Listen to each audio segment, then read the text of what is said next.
BNP chairperson সাবেক প্রধানমন্ত্রী বেগম খালেদা জিয়ার সিটি স্ক্যান রিপোর্ট স্বাভাবিক এসেছে। এছাড়া রাতে মেডিকেল বোর্ডের সাথে বৈঠক করেছেন তার পুত্রবধূ ডাক্তার জুবাইদা রহমান। এদিকে চিকিৎসার জন্য খালেদা জিয়াকে লন্ডন নিতে যে এয়ার অ্যাম্বুলেন্স ভাড়া করা হয়েছে তা মঙ্গলবার সকালে শাহজালাল আন্তর্জাতিক বিমানবন্দরে নামার অনুমতি পেয়েছে। দর্শক, এ নিয়ে আরও জানাতে এভারকেয়ার হাসপাতালের সামনে থেকে যুক্ত হচ্ছে সহকর্মী ফরহাদুজ্জামান। ফরহাদ, আপনি তো সকাল থেকে হাসপাতালে রয়েছেন এবং আমরা খবর পেয়েছি বেগম খালেদা জিয়ার সিটি স্ক্যান রিপোর্ট ভালো এসেছে। তো বর্তমানে আপনি তার সবশেষ শারীরিক তথ্য কি জানাবেন আমাদের, আর সেই সাথে বলবেন তার লন্ডন যাত্রা নিয়ে কি তথ্য আছে আপনার কাছে? ধন্যবাদ সাথী। আমরা সকাল থেকেই এভারকেয়ারের সামনে রয়েছি। আপনি জানেন যে গতকালকে রাতে সিটি স্ক্যান সহ বেশ কিছু রিপোর্ট করা হয়েছিল, সেগুলো স্বাভাবিক রয়েছে। তবে এখন পর্যন্ত তার যে শারীরিক উন্নতি সেটা কিন্তু খুব বেশি উন্নতি হয়নি, সেটা স্বাভাবিক পর্যায়ে রয়েছে।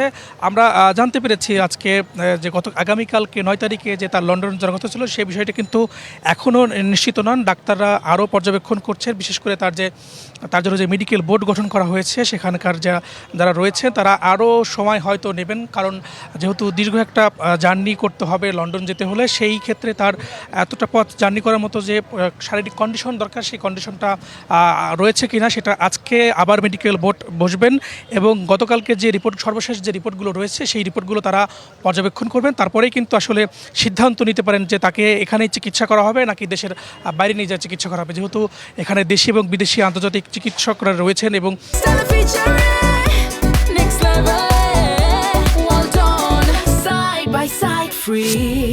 লন্ডন, যুক্তরাষ্ট্র থেকে কিন্তু এখানে চিকিৎসকরা এসেছেন এবং আজকে এখন পর্যন্ত কোনো আনুষ্ঠানিক ব্রিফিং করেনি। আপনি জানেন যে বিএনপি থেকে বলা হয়েছে ডাক্তার জাহিদ ছাড়া এই বিষয়ে তার শারীরিক যে বিষয়গুলো রয়েছে, তার চিকিৎসার যে বিষয়গুলো রয়েছে সেগুলো অন্য কেউ বিভ্রান্তি যেন না ছড়ায় এবং আনুষ্ঠানিকভাবে শুধু ডাক্তার জাহিদই এই বিষয়গুলো তথ্য দিচ্ছেন। এবং লন্ডন থেকে কিন্তু তার ছেলে বিএনপির ভারপ্রাপ্ত যে চেয়ারম্যান তিনি কিন্তু সার্বক্ষণিক খোঁজখবর নিচ্ছেন এবং তার পুত্রবধূ জুবাইদুর রহমান তিনিও কিন্তু প্রতিদিনই এভারকেয়ারে আসছেন এবং ডাক্তারদের সঙ্গে কথা বলছেন এবং সর্বশেষ যে বিষয়গুলো সেই বিষয়গুলো কিন্তু জানার চেষ্টা করছেন, যদিও গণমাধ্যমে তিনি কথা বলছেন না। এবং আমরা এখানে দেখেছি সকাল থেকেই কিন্তু বিভিন্ন র্যাব, পুলিশ, আইন শৃঙ্খলা বাহিনীর যারা রয়েছেন তারা কিন্তু নিরাপত্তা ব্যবস্থা নিশ্চিত করেছেন যেন কোনো ধরনের অপ্রীতিকর ঘটনা না ঘটে।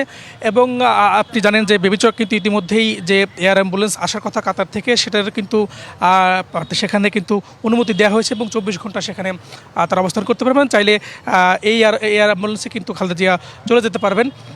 তো এখন পর্যন্ত আমরা যতটুকু জানতে পেরেছি এখনও যে খালেদা জিয়ার বিদেশে যে চিকিৎসা নিয়ে সেই বিষয়টা কিন্তু এখনও নিশ্চিত হয়নি। আজকে মেডিকেল বোর্ড যে বৈঠক রয়েছে সেই বৈঠকের পর কিন্তু সিদ্ধান্ত আসতে পারে। তবে আমরা জানতে পেরেছি আগামীকাল যাওয়া হবে না, এটা মোটামুটি একটা নিশ্চিতভাবে বলা যায়। এখন পর্যন্ত এভারকেয়ার থেকে আমার কাছে এই ছিল সর্বশেষ তথ্য। সাথী, অসংখ্য ধন্যবাদ আপনাকে।